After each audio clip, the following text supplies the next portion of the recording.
네, 오늘은 예수님의 부활을 기념하는 부활절입니다. 여러분, 사순절 기간 동안 우리가 예수님의 고난 순환을 함께 묵상하며 십자가에 대해서 생각하는 시간을 보냈고, 이제 우리는 예수님께서 부활하신 그날을 맞이하여서 기쁨의 부활절을 마주하는데, 여러분들의 표정은 전혀 기쁘지 않고 너무나도 침울해 있는 것 같아요. 그죠? 여러분, 옆에 있는 친구들을 보면서 한번 웃어볼까요? 방긋 웃어볼까요? 반가워 인사하면서 반가워. 얘들아 반가워. 태훈아 반가워. 야 웃어.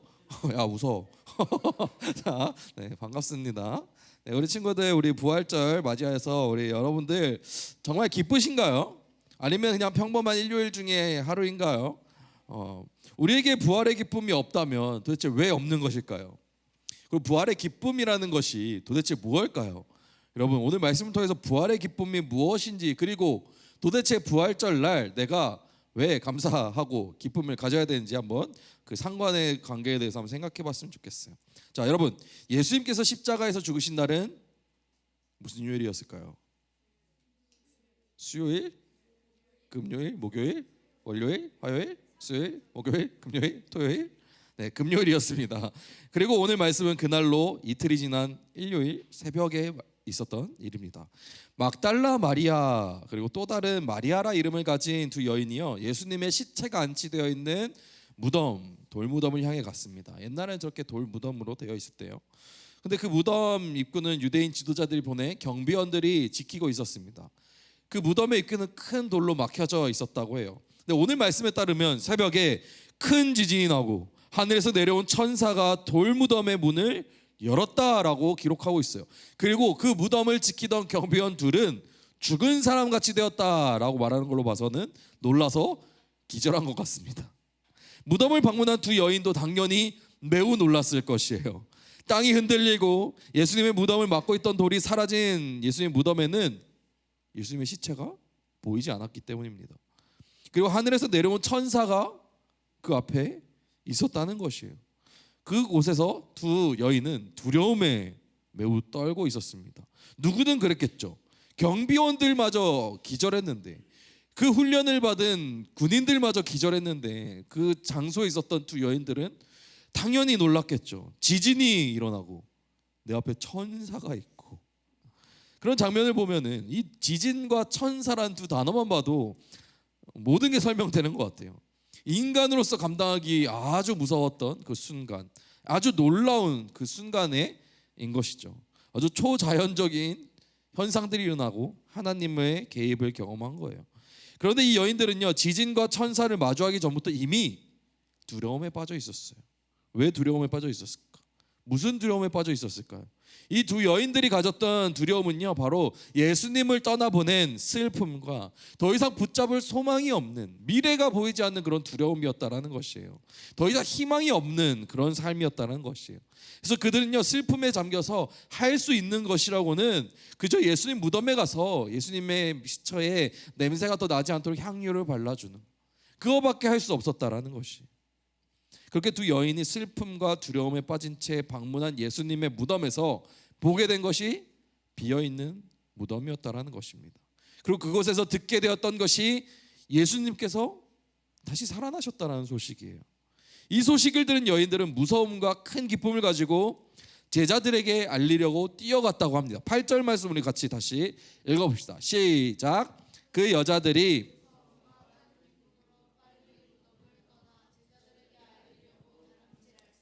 여러분, 두려움과 기쁨, 무서움과 큰 기쁨이 공존하는 상태, 여러분 한번 상상해 보세요. 무서움이 있어요.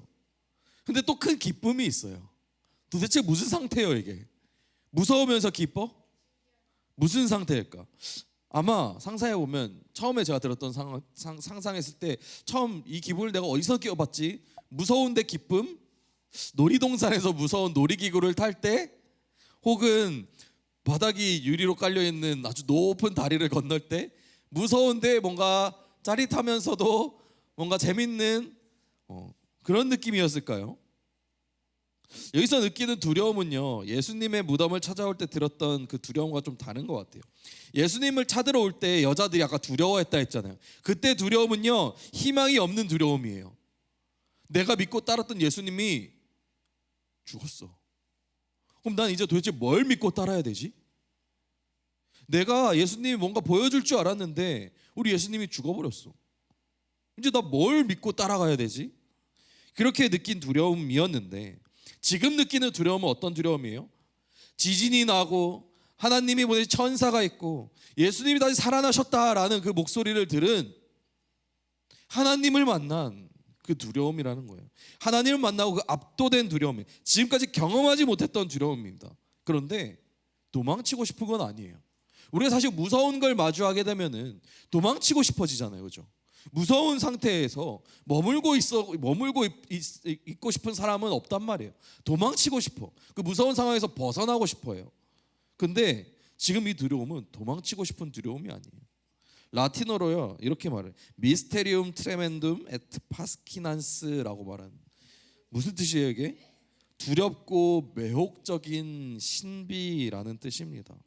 어떤 종교적인 체험을 말할 때 쓰는 단어예요. 즉 부활하신 예수님에 대한 소식을 들은 이 두 여인들에게 이 소식이 바로 예수님을 경험한 순간이었다는 거예요. 예수님이 다시 살아나셨다라고 말하는 천사의 소식이, 그 천사를 본 그 순간이, 그 비어있는 무덤을 바라본 그 순간 이 여인들은 하나님을 경험했다라는 거예요. 바로 예수님의 부활이 바로 이런 것입니다. 단순히 예수님의 부활은요 성경 이야기의 마지막을 장식하는 이야기가 아니에요. 예수님의 부활이라는 거는 우리가 진짜 하나님을 만나는 순간이라는 거예요. 두 여인들은 이 소식을 듣고 제자들을 향해 막 달려나가는 순간에 비어있는 무덤을 보고 예수님이 다시 살아나셨다라는 소식을 듣고 제자들에게 이 기쁜 소식을 알리려고 달려가는 순간에 누군가를 만나게 되는데 바로 예수님을 만나게 됩니다. 그 예수님은요 그 여인들에게 인사를 해요. 평안하냐? 평안하냐? 아주 지극히 평범한 인사예요. 평안하냐라고 지금 말하고 있는 것은 우리가 어제 만난 친구에게 오늘도 만날 때 하이 하고 그냥 인사하는 거랑 똑같다는 거예요. 아주 평범한 인사였다라는 거예요. 마치 뭐 몇 년 만에 만나는 사람들끼리 막 눈물 흘리면서 막 반갑게 해외에서 살다 온 가족들을 만나는 그런 게 아니라 그냥 어제 만난 사람들을 오늘 또 만나는 것처럼, 여러분들이 지난 금요일날 만났던 친구들 월요일 학교에 만날 때 막 눈물 흘리면서 야 지원아 살아있었어 진짜 반갑다 이렇게 인사하는 게 아니라 그냥 이렇게 보면서 왔어? 인사하는 것처럼, 그죠? 그것처럼 예수님이 인사하신다는 거예요. 한번 죽고 난 뒤에 온 사람이 인사하는 것과는 전혀 다른 것이라는 거죠. 그런데도 예수님은 아무렇지 않듯이 당연하듯이 인사하셨어요. 마리아에게 야 왜 나를 죽게 내비뒀어? 라고 말하면서 다른 어떤 말도 묻지 않으시고 마치 어제 본 사람들에게 인사하듯이 평안하냐? 잘 지내냐? 잘 잤냐? 반갑다 이렇게 인사하셨다라는 거예요. 예수님이 십자가에서 죽으신 뒤에 여인들의 삶에는 소망이 없었어요. 세상이 무너진 것만 같았어요. 그러나 예수님께서는 늘 계시던 곳에 늘 우리와 함께 하셨던 것처럼 만나자마자 그렇게 인사하셨다라는 거예요. 예수님이 바로 이런 분이라는 것입니다. 우리가 여러분들이 뭐 공부하면서 또 미래의 꿈을 찾아서 나가면서 절망하고 막 힘들고 좌절할 때가 분명히 있어요. 큰 슬픔을 겪을 때도 있습니다. 근데 예수님은 그 순간에도 우리 곁을 떠나지 않으시고 항상 여러분과 함께 하시는 분이라는 거예요. 우리에게 매일 보는 친구에게 인사하듯이 인사하시는 분이라는 것이에요. 그리고 여인들이 어떻게 했어요? 그 예수님 만나고 예수님의 발을 붙잡고 경배했대요. 맞습니다, 예수님. 예수님 항상 우리와 함께 하시는 분이시죠. 그렇죠. 예수님은 우리를 절대 떠나신 분이 아닙니다라고 예수님의 발을 붙잡고 경배했다라는 거예요. 그렇게 자신의 신앙을 고백하는, 맞습니다, 예수님. 예수님 정말 부활하셨어요. 예수님 한 번도 우리를 떠난 적이 없으십니다. 예수님 정말 살아계시는 분이시군요 라고 예수님께 고백했다라는 것입니다. 그런데 중요한 것은 예수님이 부활하셨지만 여전히 세상에는 예수님을 믿는 사람들을 힘들게 하는 유대인 지도자들이 여전히 살아있었고요, 유대인들을 붙잡고 있는 로마 군인들이 기세등등하게 있었다라는 거예요. 여전히 예수님의 제자들은 도망다니고 있었어요. 예수님이 딱 부활하셨다고 해서 지진이 났을 때 막 유대인들을 다 죽여버리고 로마의 군인들을 다 없애버리고 한 게 아니라 여전히 그 사람들이 있었다니까요. 예수님 부활하셨지만 여전히 예수님 제자들을 막 붙잡으러 다녔단 말이에요. 여전히 제자들이 숨어 있었어요. 그러나 이 여인들에게는 이 순간 세상이 완전히 바뀌어 버리게 돼요. 왜냐하면 예수님 다시 살아나셨기 때문이에요. 이제 두 여인들은요, 제자들에게 이 기쁜 소식을 가지고 막 달려가요. 예수님의 부활의 소식이 바로 이런 거라는 거예요. 예수님이 부활하시고 세상이 완전히 리셋되고 게임이 다시 시작되는 것처럼 바뀌는 것이 아니에요. 그러나 예수님이 살아계시기 때문에 우리에게 사라졌던 희망이 다시 살아나는 거예요.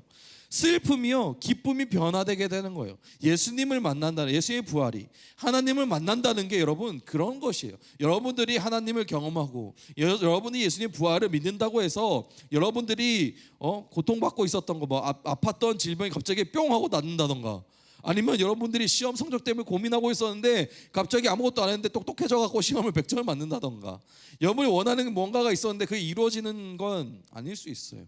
그러나 예수님의 부활의 소식은 여러분이 힘들고 지치고 슬프고 희망이 없을 때, 학업과 진로와 친구 관계, 부모님과의 관계, 미래에 대한 고민으로 막 슬픔과 두려움을 가질 때, 마치 내 인생이 끝난 것 같을 때, 예수님의 부활의 소식은 우리에게 아직 끝나지 않았어, 여전히 너희에게 희망과 소망이 있어 라고 말씀하시는 것입니다. 왜 아직 끝나지 않았어요? 왜 여전히 희망이 남아있어요? 바로 예수님이 살아계시기 때문이라는 거예요. 그래서 여러분의 인생은 끝난 게 아니라는 거예요. 예수님이 살아계시기 때문에 지금이 마지막이 아니라는 것입니다. 예수님이 살아계시기 때문에 여전히 우리의 소망을 가지고 살아갈 수 있다는 거예요. 그래서 예수님 믿는 사람, 예수님의 부활을 믿는 사람은요, 그리스도인은요, 넘어져도 다시 일어날 힘과 용기가 있는 사람들입니다. 바로 예수님의 부활이 우리가 살아갈 소망을 주는 소식이기 때문이에요. 그래서 여러분, 부활절을 맞이한 우리는 예수님의 부활 소식이 단순히 일어났던 사실로 끝나는 것이 아니라 여러분들에게 희망과 소망이 됐으면 좋겠어요. 여러분 절대 포기하면 안 됩니다. 여러분 어떤 일이 있어도, 어떤 힘든 일이 있어도 여러분 그게 끝이 아니라는 것을 기억하세요. 예수님이 부활하신 것처럼 우리 또한 하나님 나라 가운데 다시 부활하여 살아갈 것이라는 것. 그래서 여러분 이 세상이 끝이 아니라는 것을 꼭 기억하시면서 하나님과 동행하는 삶을 살았으면 좋겠습니다.